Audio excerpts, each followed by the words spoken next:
Hello students, welcome back to Bansal Academy YouTube channel. जैसा कि आपको पता है, ये हमारी प्रीमियर सीरीज चल रही है फॉर टॉप, ये कह लीजिए मोस्ट प्रोबेबल 75 टॉपिक्स की, है ना।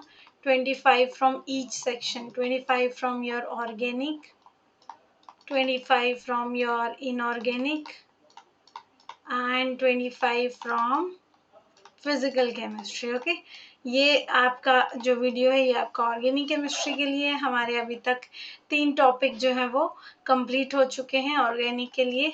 Aromaticity, okay, protection and D protection and D protection of functional groups. Okay, and अभी जो हमारा टॉपिक चल रहा है वो जीओसी चल रहा है। ये 2 टॉपिक्स हमारे कंप्लीट हो चुके हैं। हमारे यूट्यूब चैनल पे जाइए और इनकी जो वीडियोस आपको हमने अवेलेबल करवाई हैं एकदम अच्छे कंटेंट के साथ, उनको ज़रूर से ज़रूर देखिएगा।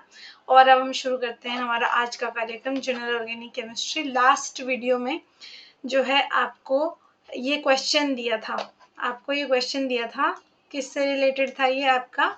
रेजोनेंस स्टेबिलिटी आपको जो है वो कंपेयर करनी थी इनकी, ठीक है। तो आज हम शुरू कर देते हैं। तो देखिए क्वेश्चन नंबर 1 में सबसे पहले तो हमने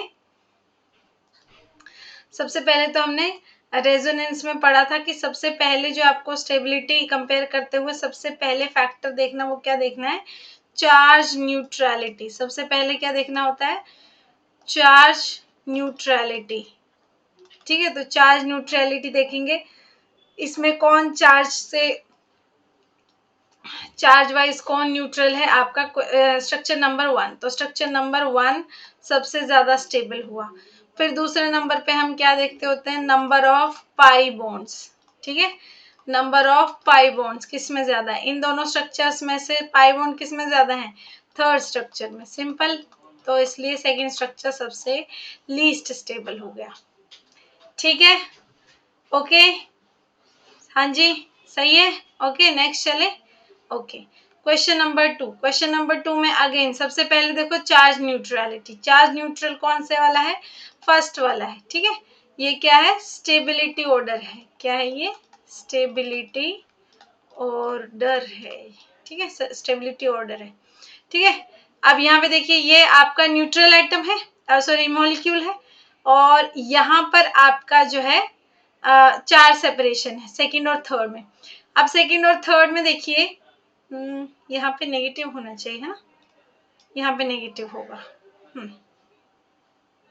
ठीक है। ओके, सेकंड और थर्ड में आपको कंपेयर करना है कि कौन सा ज्यादा स्टेबल है। तो आपको दिख रहा है दोनों में नंबर ऑफ पाई बॉन्ड्स बराबर हैं। दूसरा फैक्टर हम क्या देखते होते हैं? Number of pi bonds. Third factor जो हम देखते होते हैं वो देखते हैं चार्ज सेपरेशन का, है ना। चार्ज सेपरेशन के अकॉर्डिंग बच्चों क्या होता है? चार्ज सेपरेशन के अकॉर्डिंग नेगेटिव या पॉजिटिव, यानी कि सेम आयंस, सेम चार्ज के बीच में डिस्टेंस ज्यादा होना चाहिए और ऑपोजिट चार्जेस के बीच में डिस्टेंस कम होना चाहिए, है ना। अब यहाँ पर आपको पता है कि ये पॉजिटिव चार्ज है और ये आपका, ओहो नहीं, चार्ज सेपरेशन से पहले तो रुकिए, चार्ज सेपरेशन से पहले तो हम कौन सा फैक्टर देखते हैं? चार्ज लोकेशन का फैक्टर देखते हैं। थर्ड पॉइंट था, आप लोग थर्ड पॉइंट अपना उठाएंगे तो क्या है? चार्ज लोकेशन का फैक्टर है। चार्ज लोकेटेड कहाँ है? आपका नेगेटिव चार्ज इलेक्ट्रोनेगेटिव एटम पे होना चाहिए, पॉजिटिव चार्ज इलेक्ट्रोपॉजिटिव पे होना चाहिए। इन दोनों स्ट्रक्चर में दोनों में ही ये पॉसिबल नहीं है। दोनों में ही उन्होंने क्या किया हुआ बच्चों? दोनों में ही पॉजिटिव चार्ज को ऑक्सीजन के ऊपर रखा हुआ है और नेगेटिव चार्ज को आपका, ये पॉजिटिव चार्ज को ऑक्सीजन के ऊपर रखा है और नेगेटिव चार्ज को आपका कार्बन के ऊपर रखा है, ठीक है। ओके, तो ये था आपका थर्ड फैक्टर। तो इससे भी आप कंपेयर नहीं कर पाओगे यहाँ पे, तो ठीक है। अदरवाइज तो हो जाता, अगर ऑक्सीजन के ऊपर नेगेटिव लगाया होता उन्होंने, कार्बन के ऊपर पॉजिटिव लगाया होता, लेकिन उन्होंने ऐसा किया नहीं। उन्होंने क्या किया है? इलेक्ट्रोनेगेटिव एटम के ऊपर पॉजिटिव चार्ज है, इलेक्ट्रोपॉजिटिव के ऊपर नेगेटिव चार्ज है, दोनों में ही। तो यानी कि आपका थर्ड फैक्टर भी यहाँ पे डिसाइड नहीं कर सकता कि कौन ज्यादा स्टेबल स्ट्रक्चर होगा। तो इसलिए अब हम फोर्थ पॉइंट पर मूव कर जाते हैं। फोर्थ पॉइंट हमारा क्या कहता था? फोर्थ पॉइंट हमारा कहता था बच्चों कि चार्ज सेपरेशन। ठीक है, चार्ज सेपरेशन यानी कि ये क्या कहता था आपको? ये कहता था कि अगर आपके सिमिलर चार्जेस हैं वो मैक्सिमम डिस्टेंस पे रहने चाहिए और ऑपोजिट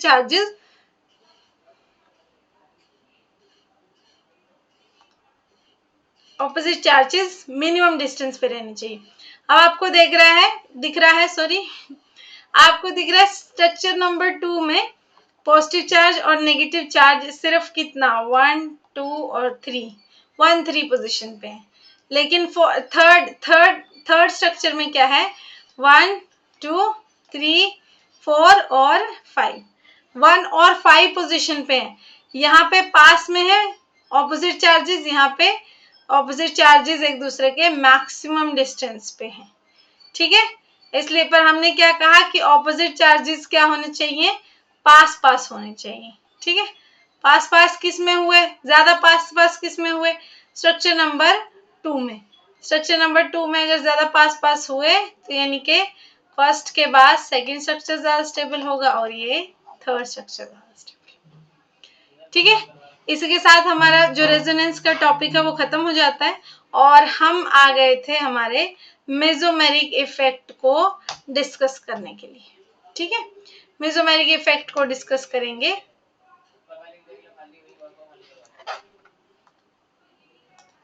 मेसोमेरिक आज हम शुरू करने जा रहे हैं बच्चों, मेसोमेरिक इफेक्ट। ठीक है बच्चों, आज हम क्या शुरू करने जा रहे हैं? Mesomeric effect. वैसे तो हमने जैसे रेजोनेंस पढ़ लिया, mesomeric effect is almost same, वही है। Mesomeric effect is nothing but what you can call part of resonance, ये कह सकते हैं। हमने जैसे ये पढ़ा था lone pair plus pi bond resonance, पढ़ा था, या lone pair plus empty orbital resonance, पढ़ा था। Lone pair plus empty orbital resonance. Mesomeric effect is same रहेगा। लोन पेयर कोई एटम की, मतलब बेसिकली क्या होता है ये mesomeric effect? Movement of lone pair of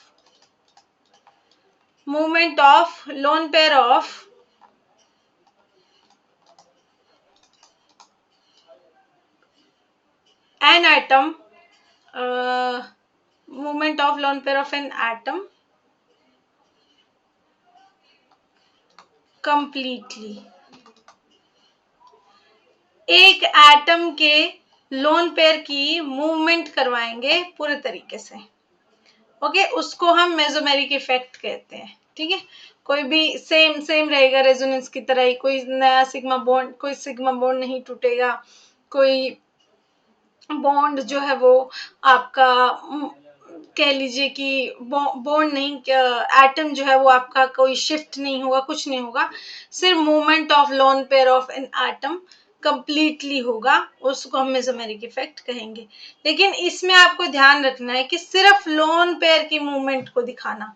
जैसे अगर आपको पूछने लगे ये आपका एक एटम है,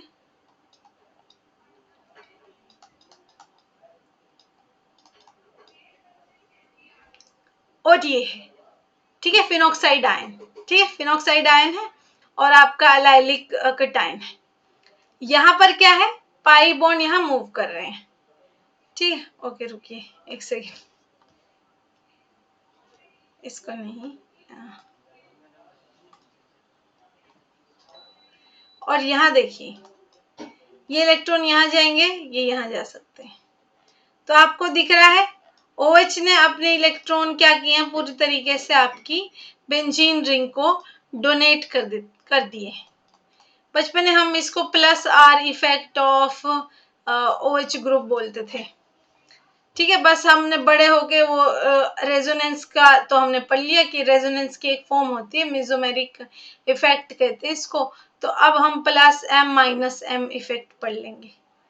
ठीक है, वो प्लस आर माइनस आर को प्लस एम माइनस एम कर देंगे। ठीक है बच्चों, तो ये आपको दिख रहा है कि आपके स्ट्रक्चर में सिर्फ और सिर्फ लोन पेयर जो है वो, यहाँ पर देखिए लोन पेयर जो है वो घूम रहे हैं।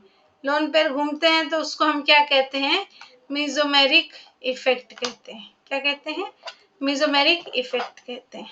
ओके, ठीक है, एग्जाम्पल दे देते हैं। एग्जाम्पल के तौर पे कौन कौन है मेसोमेरिक इफेक्ट को कह लीजिए कंट्रीब्यूट करने वाले एटम्स। आपका OH ग्रुप है, OR ग्रुप है, NH2 ग्रुप है, NHR ग्रुप है, NR2 ग्रुप है।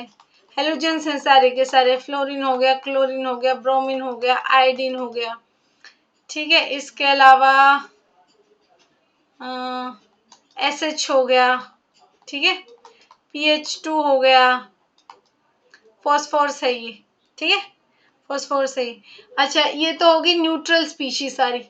चार्ज वाली स्पीशी तो सारी की सारी नेगेटिव वाली होंगी ऑब्वियसली। तो जैसे O2 नेगेटिव हो गया, ठीक है, O नेगेटिव हो गया, O नेगेटिव भी आएगा, O2 नेगेटिव तो नहीं आ सकता है, तो बॉन्ड नहीं बनाएगा ना, उसको जरूरत क्या है बॉन्ड बनाने की। ठीक है, O नेगेटिव हो गया, NH नेगेटिव हो गया। ये सारे क्या है आपके एग्जाम्पल्स हैं उन ग्रुप्स के जो कि मेसोमेरिक इफेक्ट आपका कह लीजिए कि कंट्रीब्यूट करते हैं। ठीक है, ओके ओके। चलो, स्टेबिलिटी ऑफ स्ट्रक्चर्स, इसके बेसिस पे हम स्टेबिलिटी या कह लीजिए कि स्टेबिलिटी ड्यू टू मेसोमेरिक जो इफेक्ट होता है, stability due to mesomeric effect. ठीक है, कैसे डिसाइड करेंगे, जैसे रेजोनेंस में करते थे, या factors affecting stability of mesomeric effect. ठीक है, ओके। फैक्टर्स ऐसे लिख सकते हैं, deciding strength of mesomeric effect, factors deciding strength of mesomeric effect. ठीक है, सबसे पहले आपको ये देखना है कि आपका जो कंट्रीब्यूटिंग एटम है वो आपका सबसे पहले उसके ऊपर कोई चार्ज तो नहीं है। ठीक है, उसको हम मतलब कौन चार्ज वाला कौन सा जो है आपका कह लीजिए कंट्रीब्यूट करेगा या कौन सा नहीं करेगा, ये सब हम जो है बाद में डिसाइड करेंगे कि चार्ज का जो है कितना आपका लगा लीजिए कि इफेक्ट रहेगा या नहीं रहेगा।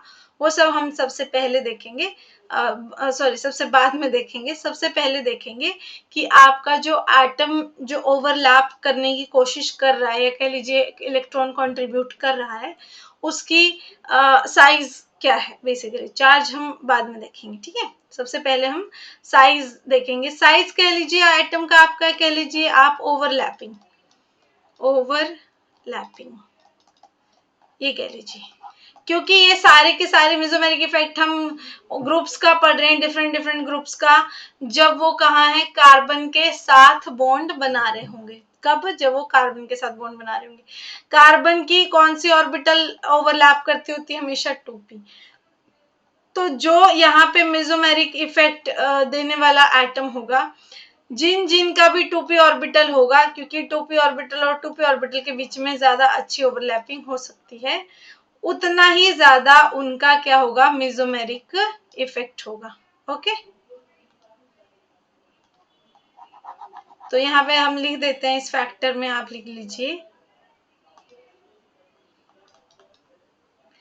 क्या लिखेंगे, इंग्लिश में कुछ लिख लेते हैं ना, इंग्लिश में लिख लेते हैं atoms showing 2p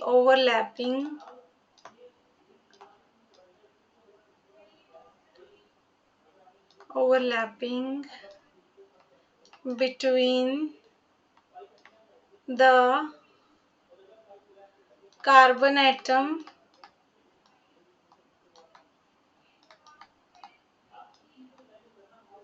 and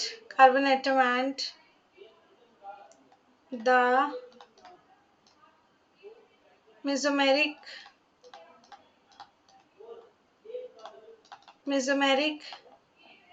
effect contributing atom। ठीक है, तो जितना ज्यादा 2p ऑर्बिटल टाइप होगा उतना ज्यादा आपकी स्टेबिलिटी होगी, ये कह लीजिए उतना ज्यादा मेसोमेरिक इफेक्ट होगा। एग्जाम्पल के तौर पे आप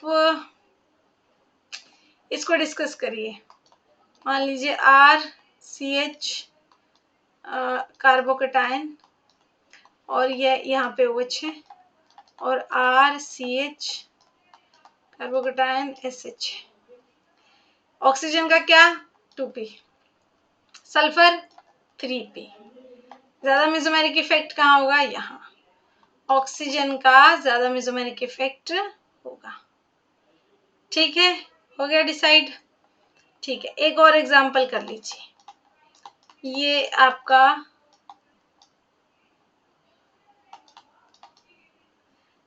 इसको एक काम करते हैं, नेक्स्ट वाले फैक्टर के साथ मिला के आपको बताती हूँ ताकि कोई भी कंफ्यूजन ना रहे। ठीक है, ये हो गया। सेकंड फैक्टर होगा बच्चों आपका इलेक्ट्रोनेगेटिविटी।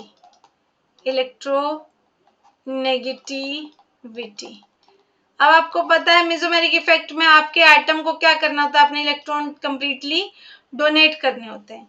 जब वो अपने इलेक्ट्रॉन कंप्लीटली डोनेट करेगा तो वो देखेगा तो सही ना कि उसकी खुद की इलेक्ट्रोनेगेटिविटी या कह लीजिए कि उसकी खुद की कंट्रीब्यूट इलेक्ट्रॉन करने की जो पावर है या कह लीजिए जो उसका मन है वो इतना है भी है कि नहीं, है ना। तो आपको सबसे पहले तो आपको यही देखना है कि आपका जो कंपाउंड है उसमें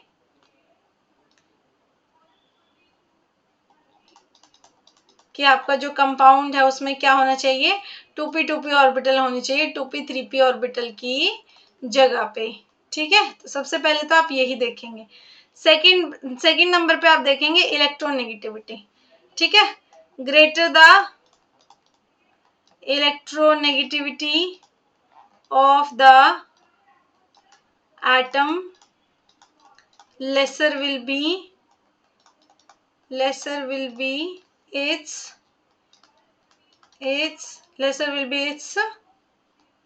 mesomeric effect,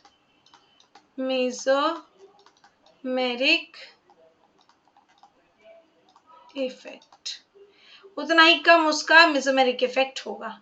एग्जाम्पल के तौर पे आप कंपेयर करेंगे जैसे NH2 OH and SH। SH तो चलिए वो तो 2p 3p में चला जाएगा तो उसको तो विन कर ही नहीं सकता यहाँ पे, लेकिन अगर आप NH2 और OH जो कि दोनों ही 2p ऑर्बिटल हैं, इसका भी 2p ऑर्बिटल के अंदर है इलेक्ट्रॉन, इसके भी 2p के अंदर है, तो इन दोनों में से कौन ज्यादा इलेक्ट्रोनेगेटिव है, ऑक्सीजन एटम। तो ज्यादा मेसोमेरिक इफेक्ट किसका होगा, RNH2 का। ठीक है, डन, ओके। ये आपका सेकंड फैक्टर था।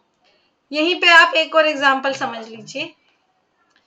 देखिए अगर वो आपको ऐसे कंपेयर करवा देता ना कि मान लीजिए CH3 CH2 positive NH2 CH2 positive OH और CH2 पॉजिटिव SH। ठीक है, ये हो गए 3 स्ट्रक्चर, फर्स्ट, सेकंड और ये थर्ड। तो ये तो आपको साफ साफ दिख रहा है, ये तो 2p ऑर्बिटल है, ये 2p ऑर्बिटल है और ये 3p ऑर्बिटल है, तो थर्ड तो सबसे कम ही रहेगा। और फिर इलेक्ट्रोनेगेटिविटी पे जाएंगे तो NH2 की इलेक्ट्रोनेगेटिविटी कम होती है, ऑक्सीजन की ज्यादा होती है, तो सीधी सी बात है मेसोमेरिक इफेक्ट जो है वो फर्स्ट में ज्यादा होगा, सेकंड में उससे कम रहेगा, थर्ड में उससे भी कम रहेगा। ठीक है, चलो ये तो सिंपल सा एग्जांपल था, ये तो एक सिंपल सा एग्जांपल था। थर्ड नेक्स्ट एक एग्जांपल देख लो। मान लो CH2 positive, NH2, CH2 positive, SH, CH2 positive, PH2। ठीक है, तो ये तो 2p, ये फर्स्ट है, ये सेकंड है, और ये थर्ड स्ट्रक्चर है आपका। ये तो आपका 2p ऑर्बिटल है इसमें। तो ऐसा करते हैं, इसके लिए ना कलर अलग चूज करते हैं, सुंदर लगेगा, है ना, समझ में भी ज्यादा आएगा। मान लो ये, मानना क्या है, इसमें तो है, ये तो 2p ऑर्बिटल है, 2p ऑर्बिटल के साथ अच्छा ओवरलैप करेगी, तो सबसे ज्यादा स्टेबल तो आपका फर्स्ट स्ट्रक्चर हो गया। सेकंड पे देखिए, या कह लीजिए NH2 का सबसे ज्यादा मेसोमेरिक इफेक्ट हो गया। नेक्स्ट पे देख लीजिए, ये इलेक्ट्रॉन को यहाँ जाने, ये इलेक्ट्रॉन को यहाँ जाने, हमें देखना है ये दोनों, ये भी 3p है ऑर्बिटल, इसकी भी 3p ऑर्बिटल होती है, तो दोनों को कंपेयर तो आपस में ही करना है। ठीक है, ये तो आपका पहले ही जो है जीत जाता है, पहले ही चला जाता है। ठीक है, सेकंड हमने क्या कहा था, इलेक्ट्रोनेगेटिविटी का बोला था हमने, इलेक्ट्रोनेगेटिविटी का बोला था। अब देखिए SH, देखिए यहाँ पे ऐसे होता है ना, ये फॉस्फोरस होता है और ये आपका सल्फर होता है, लेफ्ट टू राइट होता है आपकी पीरियोडिक टेबल में। तो सल्फर की इलेक्ट्रोनेगेटिविटी ज्यादा होगी, electronegativity left to right increase होती है ना, इंक्रीज होती है लेफ्ट टू राइट। कौन कौन इलेक्ट्रोनेगेटिविटी, इलेक्ट्रोनेगेटिविटी। ठीक है, इलेक्ट्रोनेगेटिविटी जो है वो आपकी इंक्रीज होती है लेफ्ट टू राइट। इंक्रीज होने की वजह से क्या होता है, देखिए लेफ्ट टू राइट इंक्रीज होता है, यानी कि आपका सल्फर ज्यादा इलेक्ट्रोनेगेटिव होगा, इसलिए वो आपका मेसोमेरिक इफेक्ट इतना नहीं दिखाएगा जितना थर्ड दिखाएगा, इनके सेकंड सबसे कम होगा। इलेक्ट्रोनेगेटिव, जितना ज्यादा एटम इलेक्ट्रोनेगेटिव होगा उतना ही कम मेसोमेरिक इफेक्ट दिखाएगा। लेकिन ये ट्रेंड गलत है। आप कहेंगे फिर बताया क्यों? देखिए ये कलर दिखाई दे रहा है ना, ये वाले स्ट्रक्चर में और ये वाले स्ट्रक्चर में, ठीक है, मतलब देखने में ऐसा लग रहा है कि हमें फैक्टर जो है वो फर्स्ट वाला विन हो गया, पहले दोनों में सेम ही है। लेकिन फर्स्ट वाले फैक्टर के अकॉर्डिंग क्या मैंने दो चीजें बताई थी कि ओवरलैपिंग नहीं तो क्या देखो, साइज देखो। अब साइज जिसका जितना एटम का छोटा साइज होगा वो एटम उतना ही क्या करेगा, आपका इलेक्ट्रोनेगेटिव होगा, वो तो हमें पता ही है, ये गलत है।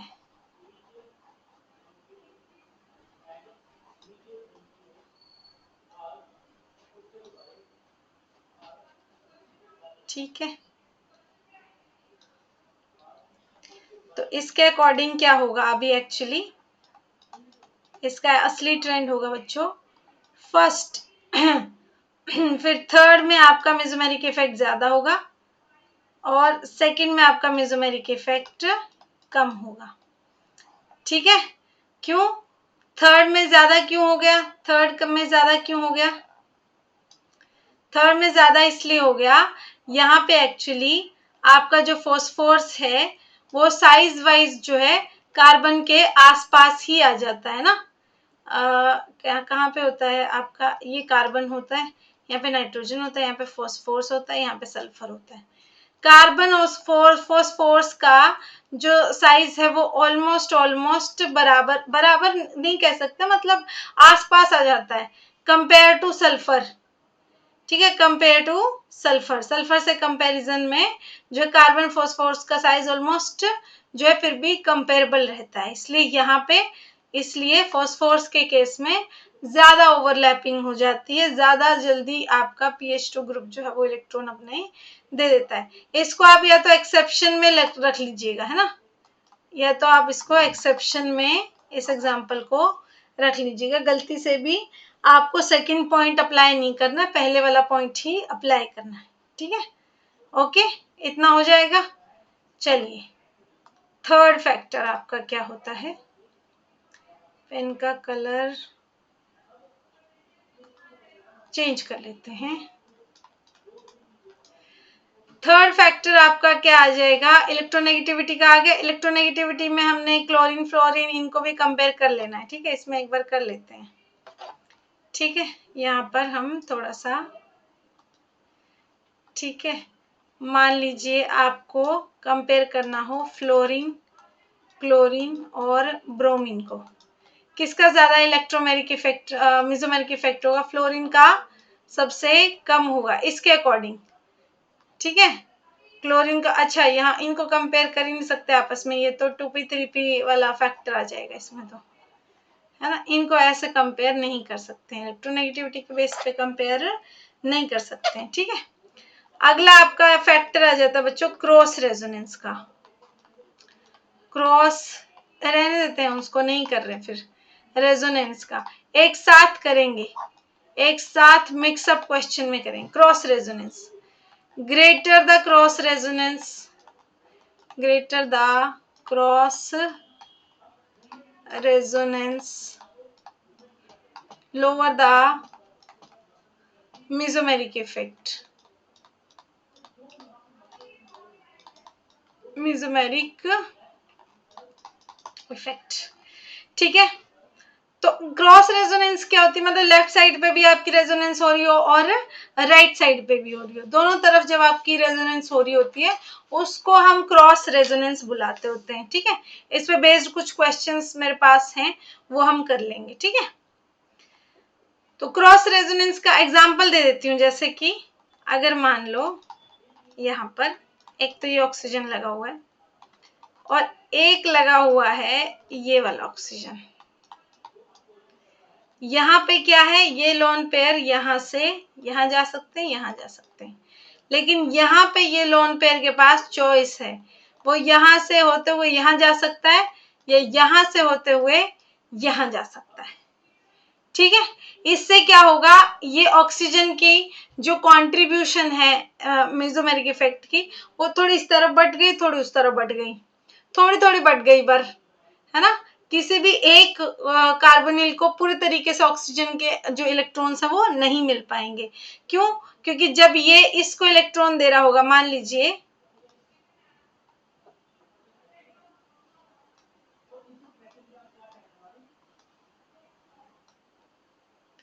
ये देखिए, एक सेकेंड, इंक बदल लेते हैं। ये देखिए, ये इलेक्ट्रॉन यहाँ जा सकते हैं, ये यहाँ जा सकते हैं, तो जब ऐसा हुआ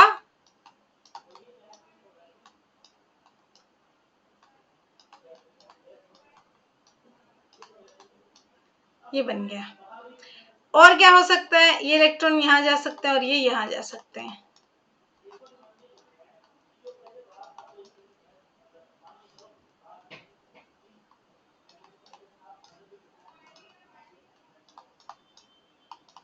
ये देखिए, ठीक है, तो ऐसे करके आपका जो ऑक्सीजन है वो ना तो घर का बचता है और ना ही घाट का बचता है ना, उसको इस तरफ भी थोड़ा कंट्रीब्यूट करना पड़ता है, उस तरफ भी, एक डायरेक्शन में फोकस नहीं कर पाता, लेकिन यहाँ पर एकदम फोकस्ड है, एक ही डायरेक्शन में उसको अपने इलेक्ट्रॉन डोनेट करने होते हैं, तो यहाँ पर मेसोमेरिक इफेक्ट ज्यादा हो जाता है।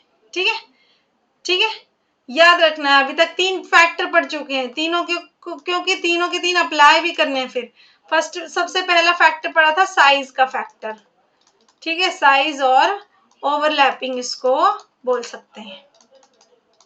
ठीक है, सबसे पहले तो ये पढ़ा था इफेक्ट इसका, सॉरी फैक्टर। सेकंड फैक्टर हमने क्या पढ़ा था, सेकंड फैक्टर हमने पढ़ा था इलेक्ट्रोनेगेटिविटी।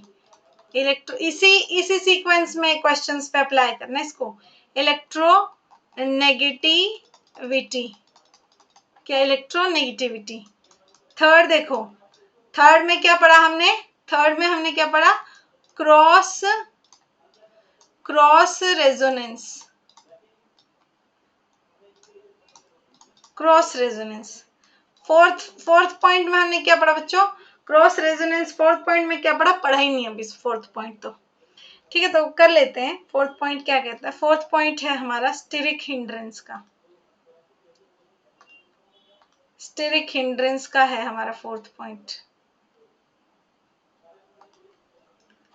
कौन सा है? Steric, fourth point steric hindrance. Steric hindrance का मीनिंग क्या हुआ? एक सेकेंड, मैंने थर्ड पॉइंट पूरा एग्जाम्पल के साथ पढ़ा है ना। हाँ, स्टेरिक हिंड्रेंस, स्टेरिक हिंड्रेंस मतलब भीड़ भाड़, है ना।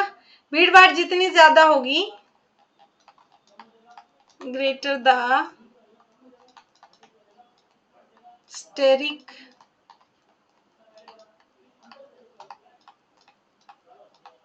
hindrance, lower the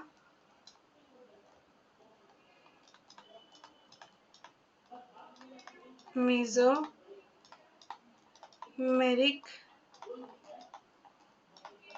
इफेक्ट, उतना ही आपका लोअर होगा स्टेरिक हिंड्रेंस, उतना ही लोअर होगा आपका मेसोमेरिक इफेक्ट। एग्जाम्पल के तौर पे बता दूं, NH2 का मेसोमेरिक इफेक्ट ज्यादा होगा NR2 से, या कह लो कि NH2 का मेसोमेरिक इफेक्ट सबसे ज्यादा होगा, उससे कम NHR का होगा, और सबसे कम जो NR2 का होगा। ठीक है, डन, ओके। चलिए शुरू हो जाते हैं क्वेश्चंस पे। क्वेश्चन नंबर फर्स्ट, मैं लिखते चली जाऊंगी, आप सब जो है वो अटेम्प्ट करते चले जाना, और फिर हम एक साथ जो है वो कह लीजिए कि क्या बोलते हैं, कर ही लेंगे कि आपकी क्या, कौन सा स्ट्रक्चर जो है वो ज्यादा स्टेबल रहेगा, कौन सा नहीं।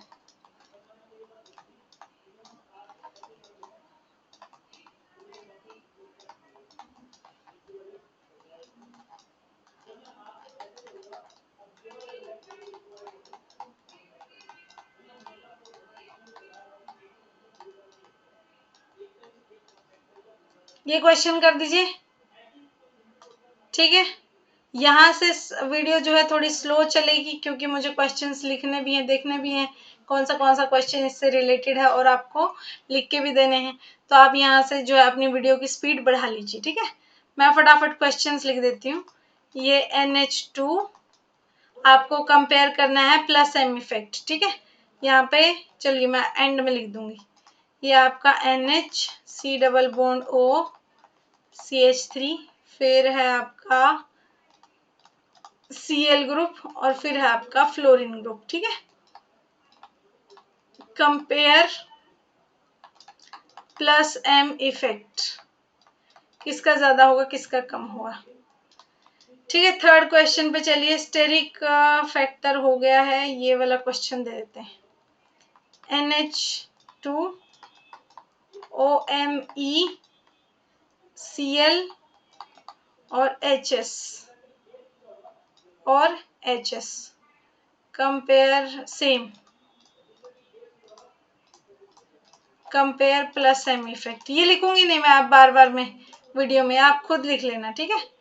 थर्ड हो गया, फोर्थ पे चलते हैं। फोर्थ क्वेश्चन एक, हाँ ये वाला दे देती हूँ, इसमें ऑलमोस्ट सारे ही आपके फैक्टर्स जो है वो कवर हो जाएंगे। NH2 OH OMe और आपका COCH3, ठीक है। NR2 SHCl, ठीक है, सेम है, इसके लिए भी सेम है। और कोई क्वेश्चन जो मुझे दिख रहा हो? नहीं, ठीक है, फिलहाल के लिए इतने, ठीक है। इसका आप स्क्रीनशॉट ले लीजिए, नोट डाउन कर लीजिए, जो आपको करना है वो कर लीजिए। मैं शुरू करती हूँ क्वेश्चन को सॉल्व करना। डिफरेंट कलर ले लेते हैं, अब हमारा ये वाला ले लेते हैं। देखिए सबसे पहले हमने क्या देखना है, सबसे पहले देखना है साइज ओवरलैपिंग, साइज ओवरलैपिंग, ठीक है। इसका ऑर्बिटल 2p, इसका ऑर्बिटल 2p। यहाँ पे क्या होंगे बच्चों, साइड में आपके कार्बन के ग्रुप ही होंगे यहाँ पे सारे, इसलिए नहीं लगाए हुए उन्होंने। कार्बन के ग्रुप लगे होंगे यहाँ पे सारे के सारे, कुछ भी हो सकता है, कार्बोनिल हो सकता है तुम्हारा, जो NaCH2 ग्रुप हो सकता है, कार्बोकेटायन ग्रुप हो सकता है, कुछ भी हो सकता है यहाँ पे, ठीक है। कुल मिला के यहाँ पे तुम्हारा कार्बन एटम ही रहेगा, ठीक है। चलो ठीक है, ये आपका दूसरा क्वेश्चन था ना। फर्स्ट वाला हो गया क्या? फर्स्ट वाला भी करेंगे, ठीक है, वो सुंदर क्वेश्चन है। ओके, इसके साथ ही मेसोमेरिक इफेक्ट का जो इंट्रोडक्शन है वो हमारा खत्म हो जाएगा। इंट्रोडक्शन के खत्म होते ही हम कहाँ पर मूव कर सकते हैं? एप्लीकेशन पार्ट पे। नेक्स्ट वाला वीडियो जो होगा वो आपका एप्लीकेशन पार्ट पे होगा। अब देखिए, ये तो 3p वाला है, ये तो सबसे कम स्टेबल होगा, सबसे कम सॉरी मेसोमेरिक इफेक्ट दिखाएगा, ठीक है। ओके, फिर आगे 2p, ये भी 2p है, ये भी 2p है, ये भी 2p है। पहले साइज देखते हैं, फिर क्या देखते हैं? इलेक्ट्रोनेगेटिविटी।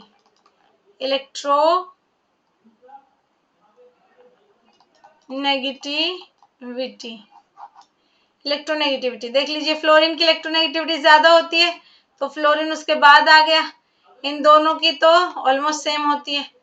फिर चलिए थर्ड फैक्टर क्या होता है आपका? Steric hindrance. तो स्टेरिक हिंड्रेंस किस में हो रही होगी? सॉरी, स्टेरिक हिंड्रेंस नहीं, स्टेरिक हिंड्रेंस तो फोर्थ पॉइंट होता है। थर्ड पॉइंट क्या था? Cross resonance.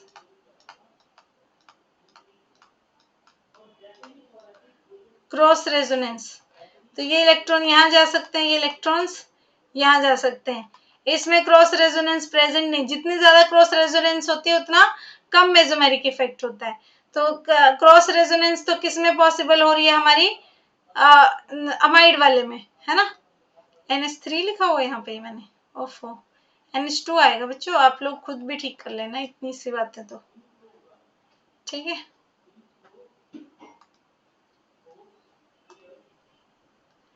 मैं इंक का कलर वही कर लेती हूँ, ये NH2 होगा, C डबल बॉन्ड O होगा, ठीक है। तो आपका जो सेकंड स्ट्रक्चर है उसमें क्या प्रॉब्लम है? क्या प्रॉब्लम, तो क्या ये प्रॉब्लम नहीं है, उसमें क्रॉस रेजोनेंस हो रही है। फर्स्ट वाले में क्रॉस रेजोनेंस नहीं होती, क्रॉस रेजोनेंस होने से प्लस एम इफेक्ट जो है वो कम हो जाता है।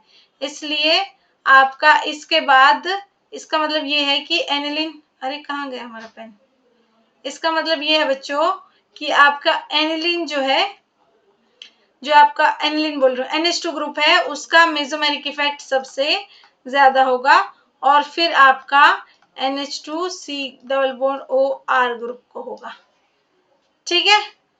हो गया। तो ये फैक्टर्स जो है आपके ऐसे ही आपने अप्लाई करने हैं सब पे, ठीक है।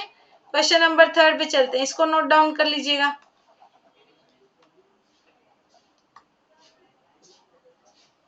अगले में देखिए, क्वेश्चन नंबर आपका 3, ये 2p ऑर्बिटल, ये भी 2p, ये 3p, ये भी 3p, ठीक है। तो 3p वाले तो सबसे नीचे ही होंगे। इन दोनों में भी पहले हमने साइज देख लिया है, दूसरे नंबर पे इलेक्ट्रोनेगेटिविटी देखते हैं। क्लोरीन की इलेक्ट्रोनेगेटिविटी ज्यादा होती है, इलेक्ट्रोनेगेटिविटी ज्यादा होने का मीनिंग क्या है? कम मेसोमेरिक इफेक्ट दिखाएगा, ठीक है। ओके, नेक्स्ट वाले पे देखो, 2p और 2p ऑर्बिटल, 2p और 2p ऑर्बिटल दोनों के अंदर है, दोनों के अंदर 2p ऑर्बिटल है। लेकिन अब हम किसके बेसिस पे जो है इनको कंपेयर करेंगे? इलेक्ट्रोनेगेटिविटी के। इलेक्ट्रोनेगेटिविटी ऑक्सीजन की ज्यादा होती है तो इसका मेसोमेरिक इफेक्ट कम होगा, तो इसके बाद OMe, और सबसे ज्यादा किसका मेसोमेरिक इफेक्ट? NH2 का, ठीक है।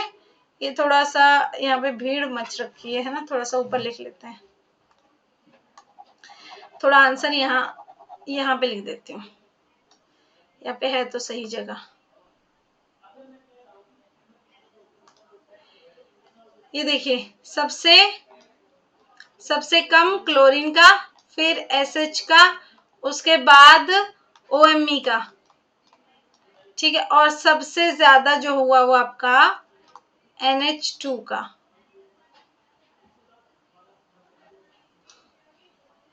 ठीक है, ओके, चले आगे।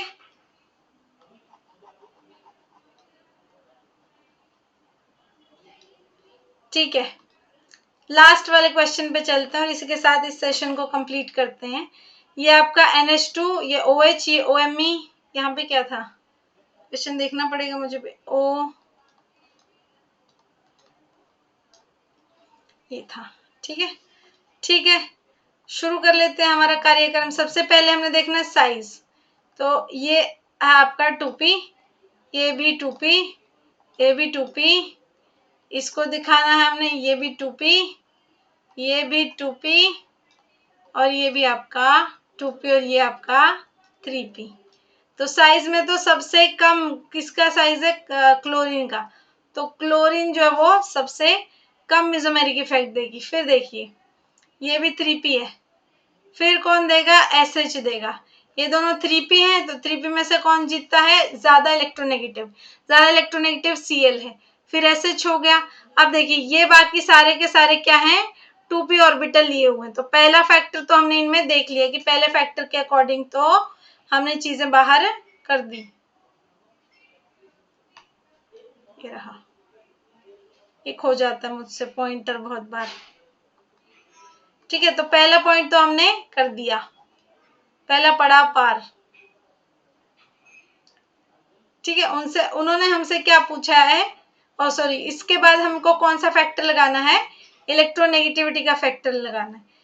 तो सबसे पहले तो साइज का फैक्टर लगा दिया, इलेक्ट्रोनेगेटिविटी का फैक्टर लगाते हैं। अब आइए, इलेक्ट्रोनेगेटिविटी में सबसे ज्यादा कौन होगा? ऑक्सीजन होगा। यहाँ पे भी ऑक्सीजन है, यहाँ पे भी ऑक्सीजन है, ऑक्सीजन ही रहेगा। ठीक है, अब इन तीनों में आपका साइज भी सेम हो गया है, इलेक्ट्रोनेगेटिविटी भी सेम हो गई है ना? इसकी इलेक्ट्रोनेगेटिविटी कम होती है तो ये तो सबसे ज्यादा होगा। ठीक है, तो इलेक्ट्रोनेगेटिविटी के बाद कौन सा फैक्टर लगाते होते हैं हम? इलेक्ट्रोनेगेटिविटी तो आपका सेकंड फैक्टर ना। थर्ड फैक्टर कौन सा लगाते हैं? थर्ड फैक्टर लगाते हैं क्रॉस रेजोनेंस का, क्रॉस रेजोनेंस का फैक्टर लगाते हैं। क्रॉस रेजोनेंस के अकॉर्डिंग क्या होता है बच्चों? क्रॉस रेजोनेंस के अकॉर्डिंग जितना ज्यादा क्रॉस जो है कह लीजिए कि रेजोनेंस वो दिखाएगा या मेसोमेरिक इफेक्ट दिखाएगा, उतना उतना कम उसका मेसोमेरिक इफेक्ट होगा। नहीं, रेजोनेंस ही बोलेंगे। जितना ज्यादा क्रॉस रेजोनेंस इधर भी उधर भी रेजोनेंस दिखाएगा, उतना कम उसका मेसोमेरिक इफेक्ट रहेगा। ये देखिए, ये आपकी जो ऑक्सीजन है इसके ऊपर ये डबल, ये लोन पेयर है। एक सेकेंड रुकिए, थोड़े ऐसा साफ करके कर लेते हैं ना। ठीक है, लोन पेयर आपकी ऑक्सीजन के ऊपर है। तो ये एक तो इस तरफ भी दे सकता है जिसको हम स्टडी कर रहे हैं, लेकिन वो इस तरफ भी तो दे सकता है। तो इस वजह से इसकी क्रॉस जो कहते हैं क्रॉस रेजोनेंस जो है वो क्या हो गई आपकी? क्रॉस रेजोनेंस क्या होगी आपकी? यहाँ पे प्रेजेंट होगी, तो इसकी सबसे कम क्या आ जाएगी? मेसोमेरिक इफेक्ट आ जाएगा। अगला देखते हैं, फिर इन दोनों में कंपेयर करना है, इन दोनों में कंपेयर करना है। ठीक है, ये तो सबसे ज्यादा ही होगा, ये तो जीत चुका है। कौन से वाले फैक्टर से? इलेक्ट्रोनेगेटिविटी के फैक्टर से सबसे ज्यादा जीत चुका है NH2 तो पहले ही। हमें सिर्फ इन तीन में कंपेयर करना था, हमें सिर्फ एंड में इन तीन में कंपेयर करना है। जब तीन में कंपेयर करना है तो इसमें तो कौन सा वाला फैक्टर लग गया आपका? थर्ड वाला। फोर्थ क्या है? स्टेरिक हिंड्रेंस का। स्टेरिक हिंड्रेंस इसमें ज्यादा है कि इसमें ज्यादा है? ऑक्सीजन के पास यहाँ मिथाइल ग्रुप है, तो इसलिए स्टेरिक हिंड्रेंस ज्यादा होगी। स्टेरिक हिंड्रेंस ज्यादा होने की वजह से मेसोमेरिक इफेक्ट कम हो जाता है, तो इसलिए OMe आ जाएगा इसके बाद, और यहाँ बीच में जो है आपका OH आएगा। आई होप ये आपको ट्रेंड समझ आ गया होगा कि ऐसा क्यों हुआ है। ठीक है, ओके। नेक्स्ट वाले क्वेश्चन जो हमने एक दिया था, इस वाले क्वेश्चन में क्या दिया था हमने? देखिए यहाँ पे Br2 डाला है OH2 की प्रेजेंस में, तो आपको प्रोडक्ट देखिए क्या मिलता होता है। ये हमारी बचपन की इक्वेशन है कि ऐसा होता है, तो यहाँ पे Br, यहाँ पे Br और यहाँ पे Br। क्यों? क्योंकि इसमें मेसोमेरिक इफेक्ट लगता है आपके ऑक्सीजन के ऊपर पड़े हुए इलेक्ट्रॉन का। ये इलेक्ट्रॉन्स यहाँ जाते हैं और ये यहाँ। इससे क्या होता है? कौन सा रेजोनेटिंग स्ट्रक्चर बनता है बच्चों इससे? देखो कौन सा रेजोनेटिंग स्ट्रक्चर बन गया, देखो।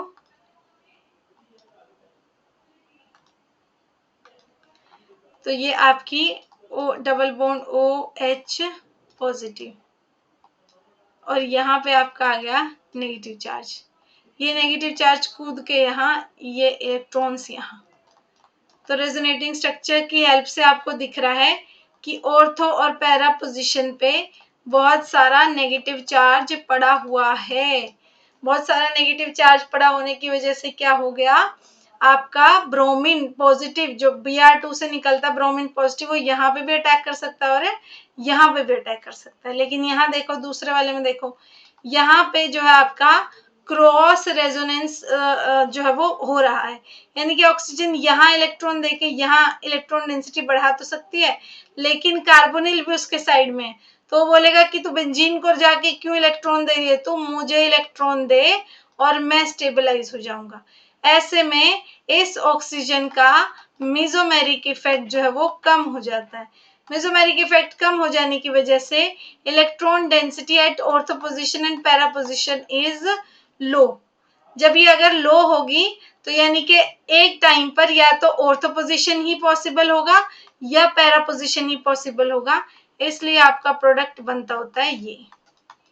तो इसमें इस तरीके से आपका जो मेसोमेरिक इफेक्ट है वो काम करता है। तो Br ऑर्थो पोजीशन पे भी हो सकता है बच्चों, और Br पैरा पोजीशन पर भी हो सकता है। हो गया? ठीक है, इस तरीके से आपकी इसकी एक्सप्लेनेशन बनती है कि क्यों जब आप फिनॉल में H2O डालते हो, सॉरी Br2 डालते हो H2O की प्रेजेंस में, तब आपको जो ट्राई ब्रोमो सब्स्टिट्यूटेड प्रोडक्ट मिलता होता है। जबकि अगर आप एस्टर ग्रुप के ऊपर, एस्टर ग्रुप जो कि बेंजीन रिंग से जुड़ा हुआ है, उसके ऊपर अगर आप पानी की प्रेजेंस में Br2 डालते हो, वो सिर्फ और सिर्फ ऑर्थो पोजीशन, या तो एक सेकेंड दूसरा पेन ले लेते हैं, वो सिर्फ और सिर्फ या तो ऑर्थो पोजीशन पे जाएगा या फिर वो आपके साथ पैरा पोजीशन का प्रोडक्ट बनाएगा। या तो ऑर्थो पोजीशन पे जाएगा या पैरा पोजीशन का प्रोडक्ट बनाएगा। ठीक है, ओके बच्चों, इसी के साथ factors deciding strength of mesomeric effect खत्म होता है। नेक्स्ट लेक्चर में जो है हम अपना लेके आएंगे आपके लिए application part of mesomeric effect. Okay, इसी के साथ इस लेक्चर को खत्म करते हैं। नेक्स्ट लेक्चर में जो है इसको कंटिन्यू रखेंगे। हमारी ऐप का जो लिंक है वो आपको डिस्क्रिप्शन बॉक्स में मिल जाएगा। आपको हमसे कोई भी क्वेरी आप हमें कॉल कर सकते हैं, हमारी वेबसाइट को विजिट कर सकते हैं। See you in the next video.